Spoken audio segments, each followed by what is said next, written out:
Welcome to Scholastic House Academy, a differentiation questions with parametric equations.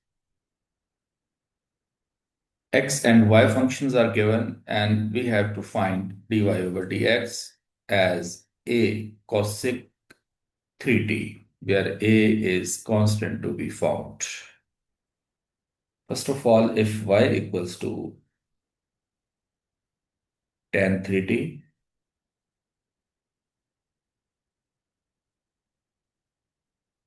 then इसका derivative find करते हैं dy over dt.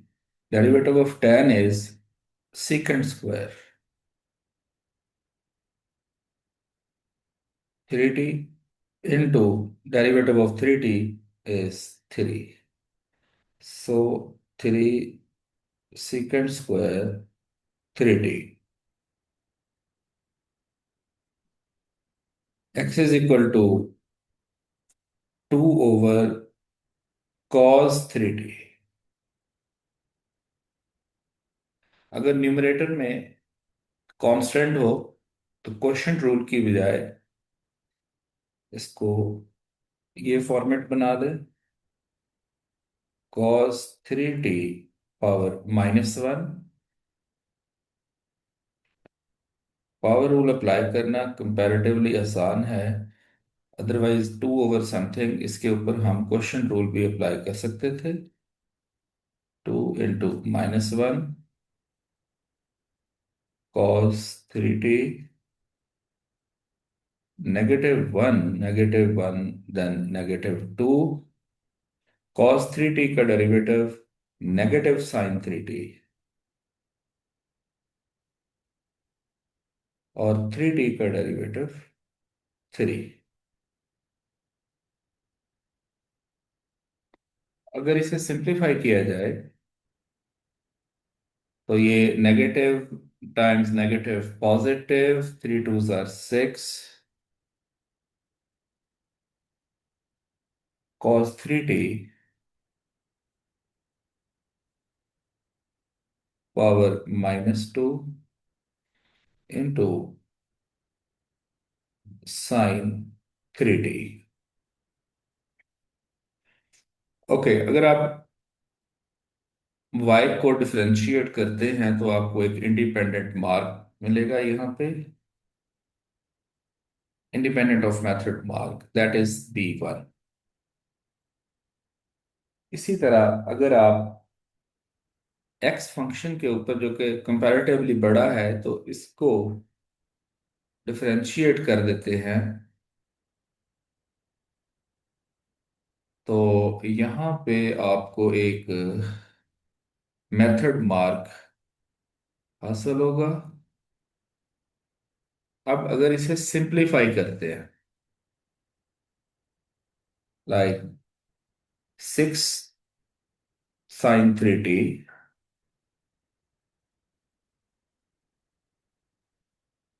Over cos 3t, नीचे आके ये +2 बनेगा, that is equal to 6 sine 3t over cos square 3t. हमेशा याद रखिए कि जो स्क्वायर होता है वो ट्रिग्नोमेट्रिक फंक्शन पे अप्लाई करते हैं, ना कि एंगल पे. तो इसका आपको एक एक्यूरेसी मार्क हासिल होगा. अब आप इसे चेन रूल अप्लाई करते हैं as dy over dx dy over dt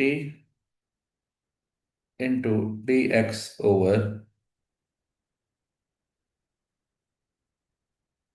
इसका रेसिप्रोकल लिखना होगा, so dt over dx. Now putting the values, dy over dt 3 secant square 3t.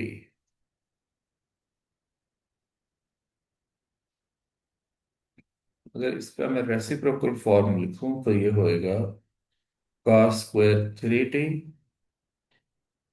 Over 6 sine 3t। अगर आप इसमें correct use of chain rule करते हैं तो आपको इसका एक मेथड मार्क हासिल होगा।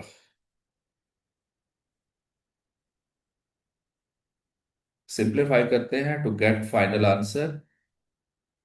सीकेंट स्क्वायर को आप रेसिप्रोकल फॉर्म में लिख दें तो 3 over cos square 3t, cos square 3t over 6 sine 3t। Cos square 3t cos square 3t से कैंसिल हो जाएगा एंड इट विल बी, इसी तरह ये भी कैंसिल हो जाएगा। 3 1 3 एंड 3 2 6, सो 1/2 साइन 3t। इसका reciprocal function 1/sin will be cosec 3t। 1/2 cosecant 3t, that is the final answer. और इसका भी आपको एक्यूरेसी का 1 मार्क हासिल हो जाएगा। In this way, from A part you have got 5 out of 5. Now we solve part B. Find equation of normal to the curve at the point where t is equal to half times, pi over 12. Give your answer in form y equal to mx plus c. m and c जो है उनको exact होना चाहिए। Okay, now part B. सबसे पहले हम इसका gradient find करते हैं। याद रहे कि इस पॉइंट पे ग्रेडियंट ऑफ कर्व और ग्रेडियंट ऑफ टेंजेंट सेम होते हैं। तो उसके लिए हमें पॉइंट भी चाहिए। पॉइंट के लिए अगर हमारे पास x है जी 2 ओवर कॉस 3t, क्योंकि t की वैल्यू गिवन है pi/12, तो इसमें वो पुट करते हैं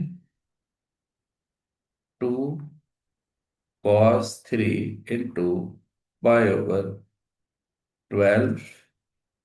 सिंप्लीफाई कर रहे cos pi/4, cos pi/4। इसकी रेडियन में वैल्यू है 1/√2। तो इस तरह ये हो जाएगा 2 and √2। Now for y coordinate, if y is tan 3t,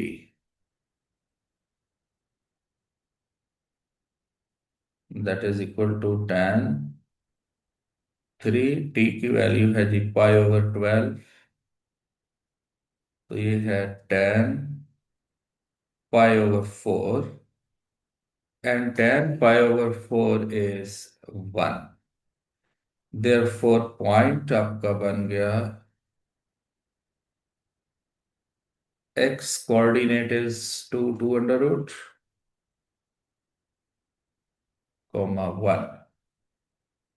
इस तरह अगर आपने पॉइंट हासिल कर लिया तो आपको इसका इंडिपेंडेंट मेथड मार्क मिल जाएगा जो कि बी है।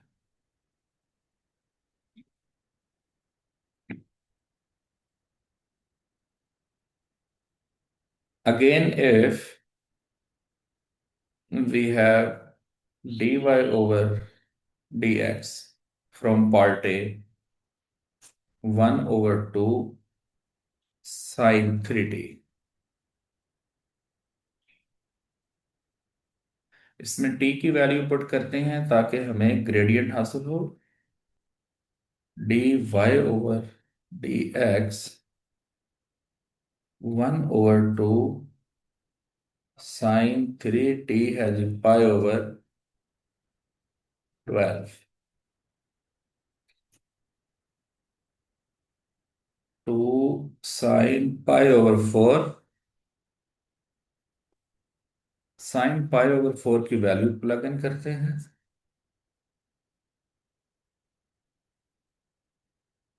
जो कि 2√2 है।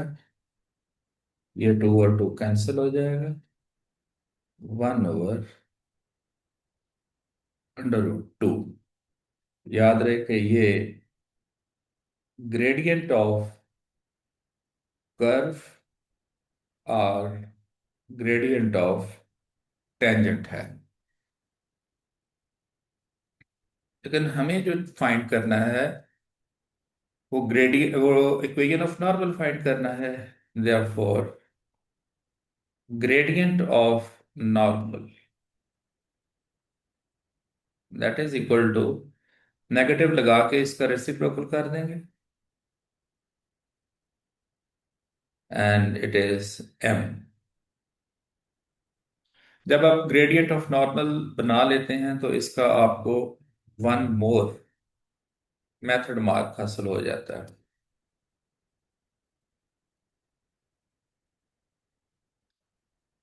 Now equation of normal